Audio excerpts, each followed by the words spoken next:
virus yeroo agamii keessatti eessaa ka'ee as gahe. Atleet Qananiisaa Baqqalaa atleetota tokko taajjabee jedha. Kan harkatti qabachuu sitti deemanitu jira, wajjin footoo kana namni sitti deemutu jira. Kun rakkisaadha. Amma akkanatti inni yaaddu suuraa ka'uun walitti dhiyaatanii hin danda'amu jettu warra aarutu jira. Barsiisaa waggaa 10 dura harka nama fuudhuu lagatan. Naannoon Oromiyaa COVID-19 ittisuuf hagam qophiidha. Biiroo keenya amma odoo dhuftee sireenni jira. Biiroon makiyya maddiitti hojiin sa'aatii 24 hojjetamu waan ta'eef iddoon boqonnaadhaaf qophaa'ee ni jira. Kanneeniif kaanis isinitti himnaa nu waliin tura. Akka ragaa haga daqiiqaa 30 duraatti sassaabameen addunyaa irratti namootni miiliyoona 1,33 caalan dhukkuba koronaa vaayirasiin qabamaniiru. Lubbuu namoota 54,000 harki caalaan isaanii lammiilee Ispeeniif Xaaliyaan ta'es darbeera. Namoonni 218 ol ta'an ammoo dhibee kanarraa bayyanatanii jiru.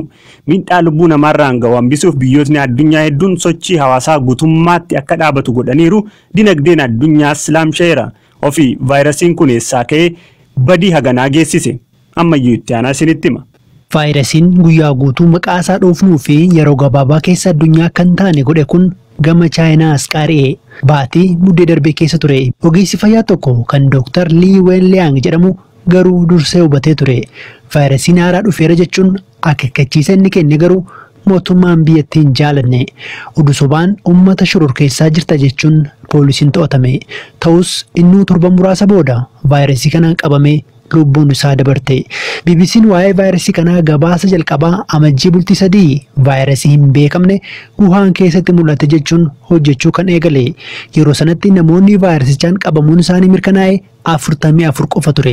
Namoonni hedduun garuu vaayirasii haaraa ta'uu isaa dafanii hin amannee ture. Guyyoota 15 booda lakkoofsi namoota vaayirasii kanaan qabaman garuu gara 60tti guddate. Guyyoota 2 booda yeroo namoonni qophii waggaa haaraa Chaayinaatiif qophaa'aa jiranitti lakkoofsi namoota qabamanii harka 3 dabalee magaalota Chaayinaa akka Beijing, Shanghai fi Shenzhenitti mul'ate.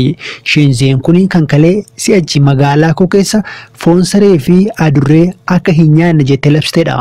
Gaafa majjii bultii 23 tatamsa'uusaa arganii jennaan qondaaltonni magaalaa Wuhan karra cufatan namuu mana kan baane jedhan. Guyyoota 10 booda lammiin Filiippiin tokko vaayirasichaan du'e. Kun Chaayinaan alatti nama yeroo jalqabaaf du'eetee galmaa'e. Biyyi yeroo ammaa vaayirasichaan lammiilee hedduu dhabuun addunyaarraa tokkoffaa taate Xaaliyaaniin nama jalqabaa vaayirasichaan qabame kan mirkaneessite ji'a 2 dura ture. Egaa ergasiiti namoonni 14,000 caalan kan jalaa du'an. Biyyoonni Awurooppaa badhaadhan kanneen akka Speen, Faransaay, Ingilizii akkasumas kaan hedduu keessa namoonni hedduu du'aniiru. Chaayinaan dhukkubicha gaafan to'adhe jettu Awurooppaa fi Ameerikaan immoo giddugala weerara dhukkuba kanaa ta'an. Vaayirasiin kun biyyoota addunyaa 180 ol waliin gaheera. Ollaa Itoophiyaa keessaa biyyi dhukkubni kun natti seenera hin jenne Sudaan kibbaa qofaadha. Hanga yoonaa garuu abdii malee qorichi dhukkuba kanaaf hin argamne.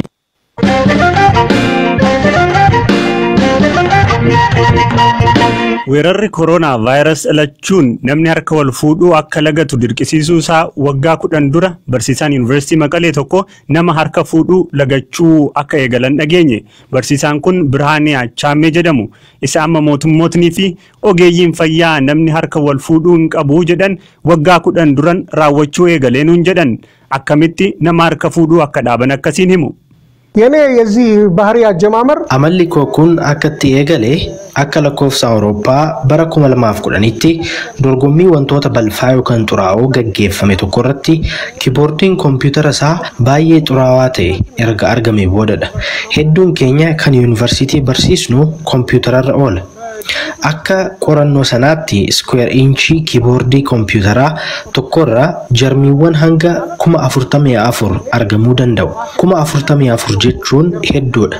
Ani gaafan waajjiraa bahu jarmiin harkatti baadhee bahu jira. Hiriyaan koo biraas akkasuma fudhatee bahuun isaan oolu. Gaafa harka wal fuunu kan harka koo irra jiru gara isaatti kan isaas gara kootti ca'a. Sababa kanaan nama harka fuudhuu dhiiseera. ሰላም ማለትን አቁሜያለሁ.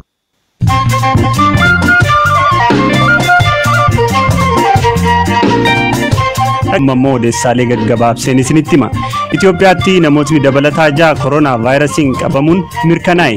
Namoota 6 keessaa 2 gara biyya alaa imalanii ka turan yoo ta'u 4 garuu seenaa imalaan qabani. Namoota kana keessaa tokko jiraattuu magaalaa Dirree Dhawaati.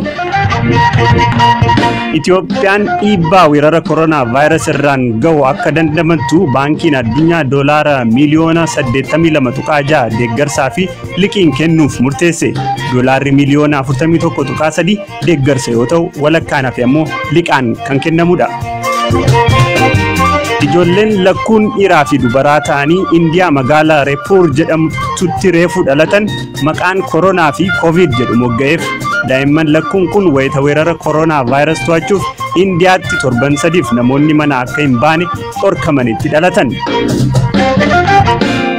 Ameerikaatti bulchaan New York Andrew Cuomo ibsa kennaniin guyyaa tokkotti namootni koronaa vaayirasiin du'an 2,300 irraa gara 2,900tti ol guddateeraa jedhan. Doktoroonni Faransaay 2 talaalliin koronaa vaayirasii Afrikaatti yaalamuu qaba jechuun yaadni kennan lammiilee Afrikaa horiisise.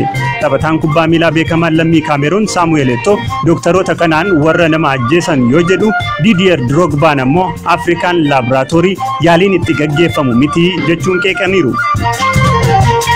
Keeniyaatti daa'imni ganna 6 koronaa vaayirasiin du'e. Lakkoofsi namoota vaayirasichaan qabamanii 122 gaheera. Haga ammaatti namootni 4 dhibee kanarraa yoo bayyanatan 4 ammoo du'aniiru. Namoonni labsii biyya Paakistaan akka lammiileen biyyattii manaan baane labsitee cabsuun sirna awwaalcha fira isaanii irratti argaman to'annoo jala oolfaman. Ogeessa fayyaa tokko jala haati sababa dhibee koronaa vaayirasiin duutee jennaan maatiin isaa haadha isaa awwaaluuf deemanii to'ataman. Eritiriyaan tatamsa'ina koronaa vaayirasii ittisuuf hidhamtoota siyaasaa fi kanneen yakka salphaan hidhamaniif dursa kennuun akka gadhiisuu qabdu dhaabbata mootummoota gamtoomanitti ogeessi mirga namoomaa gaafate. Odeessi keenya gaggabaaboon kanu.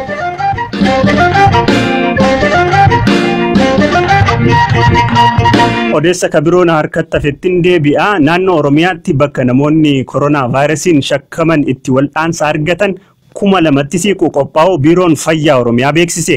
Hoogganaan biiroo kanaa Dr. Mangistuu Baqqalaa BBC'tti akka himanitti naannicha keessa haga amma uummata miliyoona 10tti siqu fuulaa fuulatti arguun ergaa dhukkubichaa biraan ga'uun danda'ameera. Kanaafis ga'een ogeeyyii ekstenshinii fayyaa olaanaa akka ta'e eeran.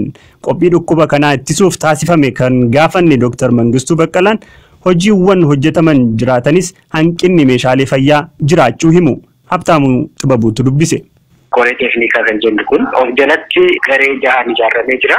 Namoonni 28 ta'an sa'a 24 hojjechaa jiru. Biiroo keenya amma odoo dhufte sireen ni jira. Biiroon makiyya maddiitti hojiin sa'a 24 hojjetamu waan ta'eef iddoon boqonnaadhaaf qophaa'ee ni jira. Iddoo turmaata shakkamtoota 147 kan ta'u adda bahee jira. Hospitaalota 106, buufata fayyaa 174. Nama inni baachuu danda'u waggaa laallu gara 2,000tti kan hiiku ta'uusaa kaasuu barbaada. Meeshaalee bibbituu fakkeenyaaf meekaanikaal veentileetarii kan jedhamu bakka namaa bu'ee hafuura galchuu fi hafuura baasuu kan danda'u gara 101 kan ta'u yeroo ammaa harkaa qabna. Kana keessaa 91 yeroodhuma gabaabaa kana keessatti kan bitame yommuu ta'u kanarraa kan hafan meeshaaleen biraatis kan barbaachisan bitamanii galuu isaaniitii fi kan immoo amma ajajamaa jiranis jiraachuu isaanii kaasuu barbaada. Keessattuu meeshaalee hojii ogeeyyii fayyaa wajjin wal qabatee hoo wanta jiru gabaabsaatiin natti himame yeroo baay'ee hanqinni akka jiru dubbatama. Kun sirriidha. Sirriitti beekamuu kan qabu yeroo ammaa biiroo fayyaa jalatti gurmaa'anii lakkoofsan kan beekamu 70 kan ta'u ogeessa fayyaa. Ogeessa fayyaa jechuun health workforce jenna akka waliigalaatitti hakiima fi qulqulleessituu adda baasnee ilaallu. Ogeessa fayyaa waggaa jennu maaliif health workforce waggaa jennu fayyaadhaaf warra hojjetan jechuudha. Ogeessa jennu immoo kophaa kan adda baasnu ni jira. Qulqulleessituunis saaxilamtuudha. Waardiyyaan achi jirus saaxilamummaa sadarkaan isaa walaa caalu malee saaxilamummaa qabu waan ta'eef ogeessota kan hundaaf yeroo amma dhiyeessiin barbaadamu san haala barbaadamu dhiyaachaa jiru. Kana hundumti keenya ni beekna. Kun immoo maalirraa maddee kan jedhu waggaa gaafannu akkuma biyyaatitti bittaan gaggeeffamu bittaa biyya alaati. Biyya alaa immoo yeroo ammaa maal keessa akka jiru hundi keenya ni beekna. Maallaqa dhabnee akka biyyaatitti xiyyeeffannoo kennuu dadhabamee odoo hin ta'in bittaadhuma gaafatamaa jiru kanaaf deebiin kennamaa jiru baay'ee harkifachaa kan jiru waan ta'eef muummee ministeerri keenya Dr. Abiy waamicha isaan dabarsaniif abbootiin qabeenyaa adda addaa gumaacha kennaa jiru. Dabalataan immoo yeroo ammaa mootummaan naannoo keenya haala addaatiin bittaa biyya alaa gaggeessuu qabna jennee biiftuu addunyaa wajjin gara miliyoona 45 kan ta'u bittaan ajajamee jira. International Oromia Physician Association kan jedhu kaargoodhaan biyya alaatiin kan funaane walitti qabee dabalataanis immoo kan biyya Chaayinaatii bitamu bitaa jiraachuu isaanii nu beeksisanii jiru. Abdiin jiru baay'ee gaariidha.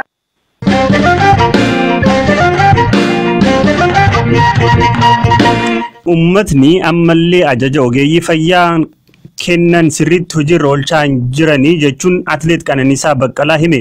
Atileetiin kun turtii BBC waliin taasiseen namoonni jiraachuuf abdii qaban of eeggachuu qabu jedheera.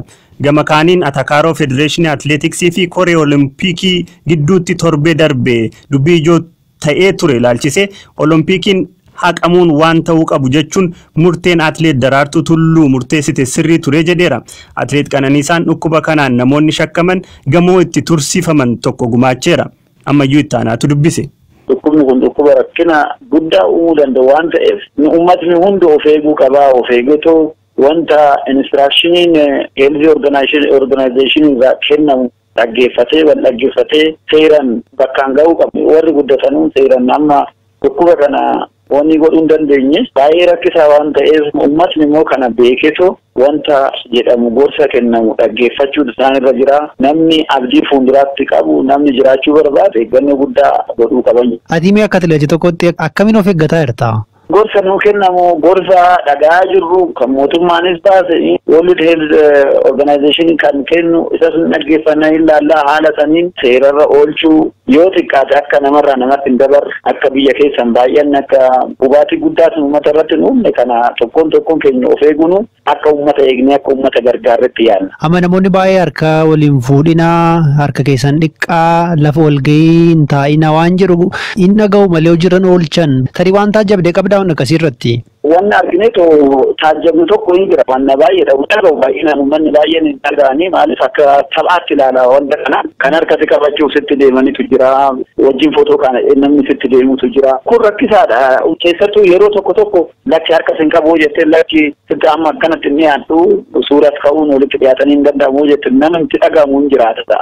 Warra aarutu jira. Kanaaf yoo danda'ame namni agalaalee dhukkubni kun kontiroolii godhamutti odoo walirraa fageenyaan walitti dhufeenya dhiisetoo bakka jiranitti hojii ofii hojjechuu haala saniin odoo deemsanii bakka guddaa ga'uu warri barbaadu kana of eeggannoo godhetoo waa kadhatee sirriitti jiraachuu qaban jedhu. Mee asuma irratti erga isin argadhee gaaffiinsi gaafa yeroo darbe atileetonni hoteelaa galan hin seenini waan jedhuudhaan Koreen Olompikii fi Federeeshinii Atileetiksii wal dhabaa turan akkamiin ilaalte murteen Daraartuu sirrii ture? Durumaan durseetu wanta sirrii hin taane wanta warri health organization kennanii gorsa kennanii walitti bu'uudha. Baay'ee itti gaddeen jira.